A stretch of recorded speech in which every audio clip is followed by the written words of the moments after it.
You already know, peace and blessings. Salute to everybody. Thanks for tuning in to Kross TV Network. Y'all already know that's Kross with a K.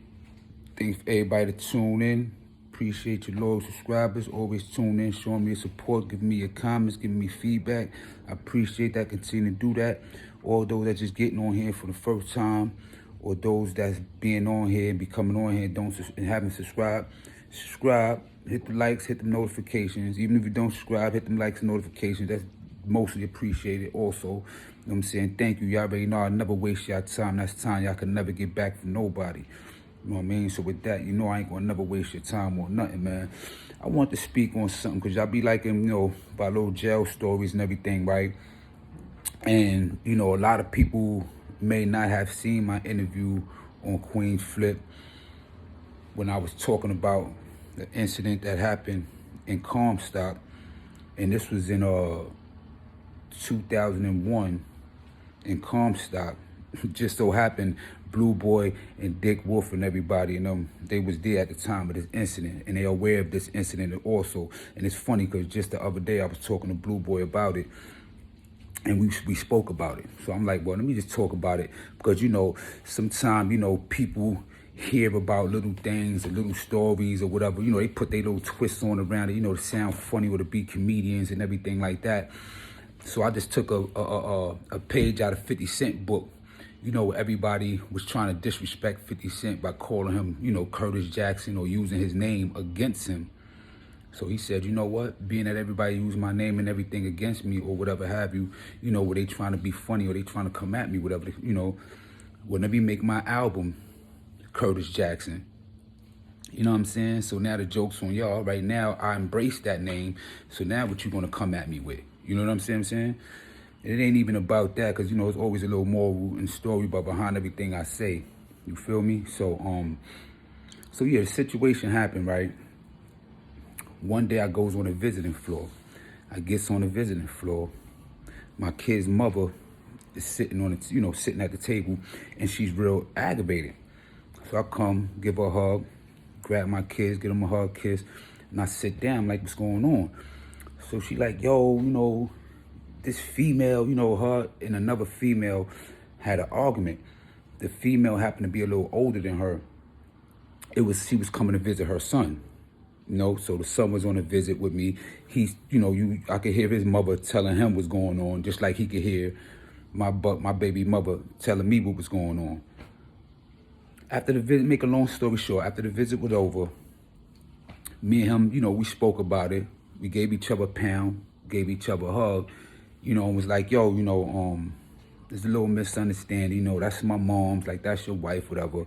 You know, we in here, we don't need to be going through anything like that, and they don't need to be dealing with, you know, any added on stress outside of them, you know, coming to see us and everything. They don't need to add more stress on with them. So, you know, we agreed, whatever, and we left everything alone. Everything was cool, everything was fine. About 2 weeks later, I go back on a visit. My baby mother, my kids, we on a visit. What I left out last time is when my baby mom's be coming. At that time, she was coming with her little cousin, because we had plugged her little cousin in with my man, LB. So we used to always go down together. Used to be a few of us on the floor together. Pee Wee was there too. Pee Wee used to be on the visiting floor with me also. So I'm on the visiting floor, had a regular visit. Everything was cool. Everything was fine, or whatever have you. No issues with nobody, nothing, whatever, cool. About 2 days passed by. Go to the gym. We in E Block. Me, Elevator, Pee Wee, you know, all of us, Jesse Jane, we all in E Block. Inch, we all in E Block in Comstock, right? So we go to the gym. So we in the gym, we work out for a little while, then we started playing basketball, loosen up, whatever. They did the early go back. The early go back is usually around between 8:30 to 9 o'clock at nighttime. This was at nighttime. They did the early go back. Everybody going back. So they like, yo, Mel, what's up? Yo, you gonna go back with us? You gonna go back with us? I'm like, nah, I'm good. I'm gonna stay here. I'm gonna take a shower out here. I'm gonna get a couple of more sets with the workout in, and then I'm gonna go back there. They're like, you sure? You're like, yo, everybody going back. I'm like, nah, I'm good. I'm gonna stay here. They're like, are you sure? You want somebody to stay down here?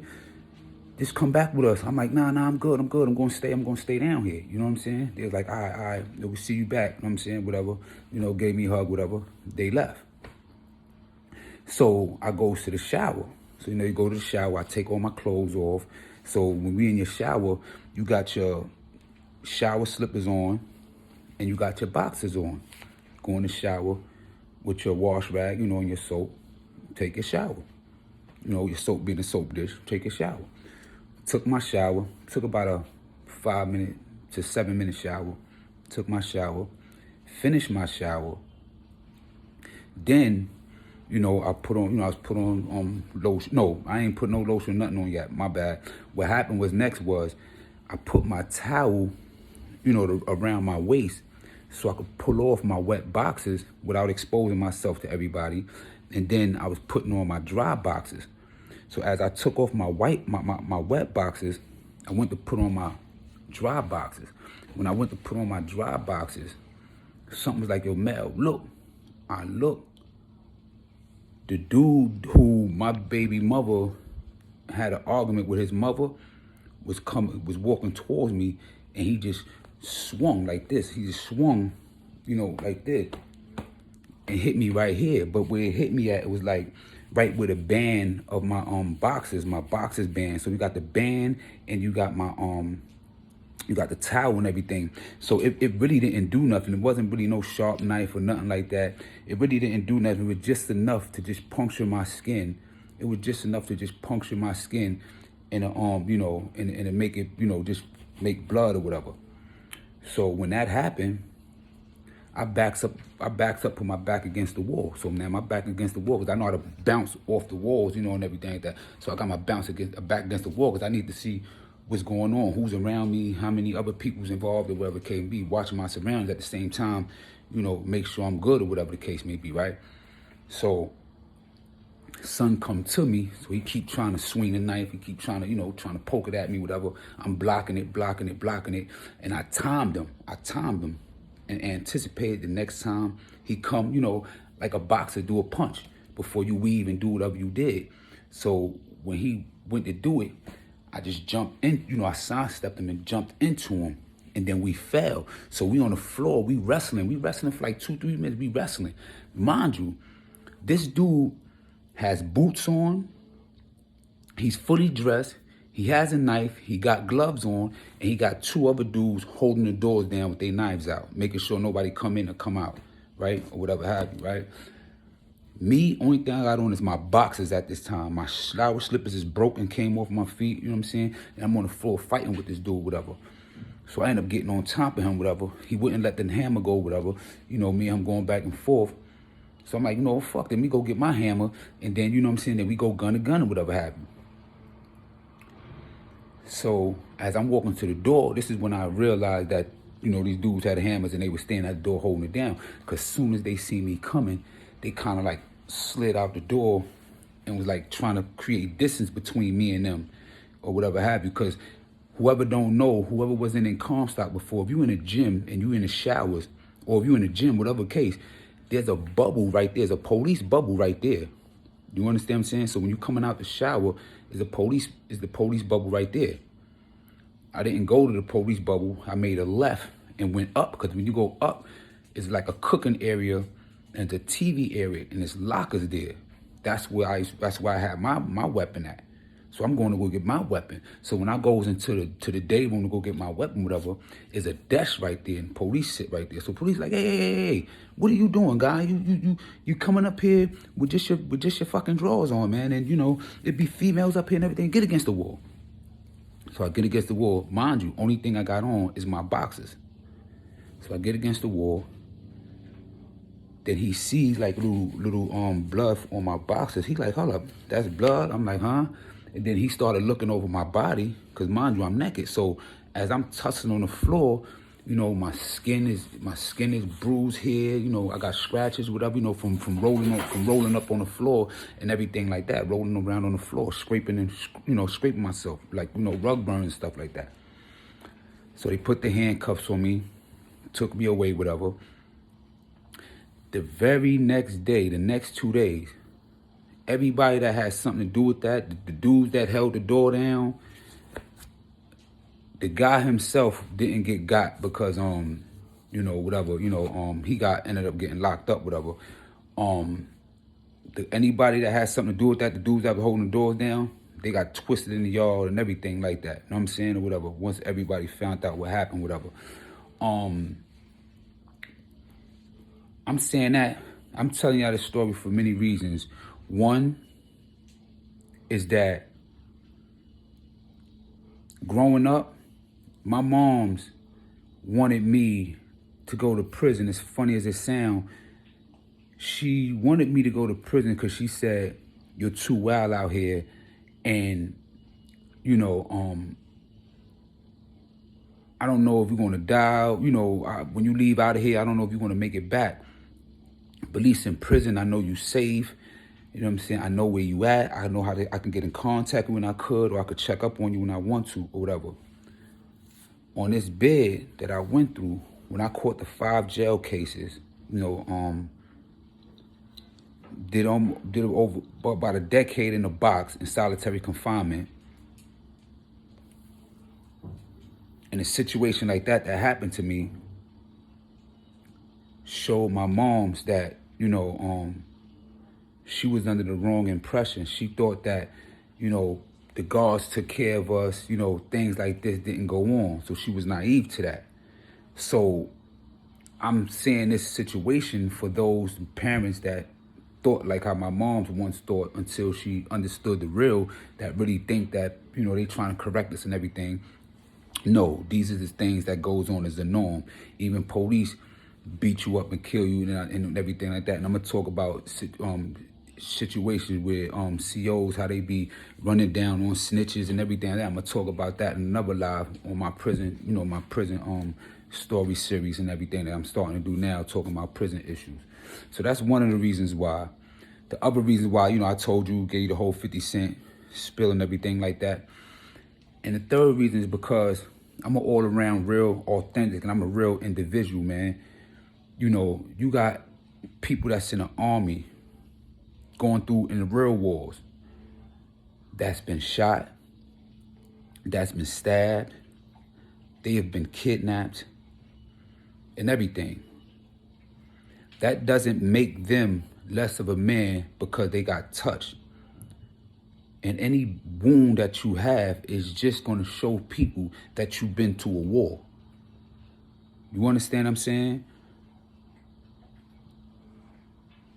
Even in the army and militias, they might fight a day and have a front. Boom, boom, boom, boom, boom, boom, boom. Once they ran out of ammunition, or, you know what I'm saying, once they feel like they lost too many men, they retreat, come out the next day, harder than what they came in for before, and go again.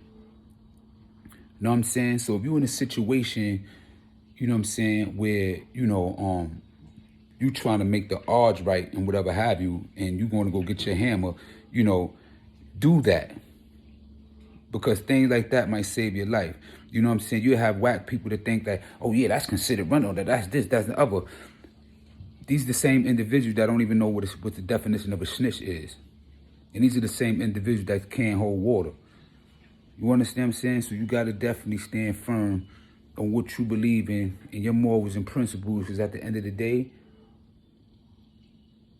if an individual got an issue with you or beef with you, whatever, they not going to tell you what's real or the truth or nothing. They'll try to assassinate your character, you know, by saying little certain things to try to get people to look at you a certain way or whatever have you. You know what I'm saying? And it's up to them, you know. But again, I have my reasons for bringing these, you know, for sharing that little story with y'all. And like I said, it's just funny because me and Blue Boy and us were just talking about that same situation. And when I look up, when you analyze what happened, right? As I told y'all what happened, it wasn't sugarcoated. Exactly how I said it happened. That's how it happened, right? I think dude was scared. One, I don't respect what happened. Why I don't respect the whole situation? Because one, me and him talked the first time about, you know, my baby mother and his mom getting in this situation. I had no idea that his mom got into a situation with my boy girl, who happened to be my baby mother's little cousin. Her and them got into a situation. My baby mother and her didn't even give him the situation.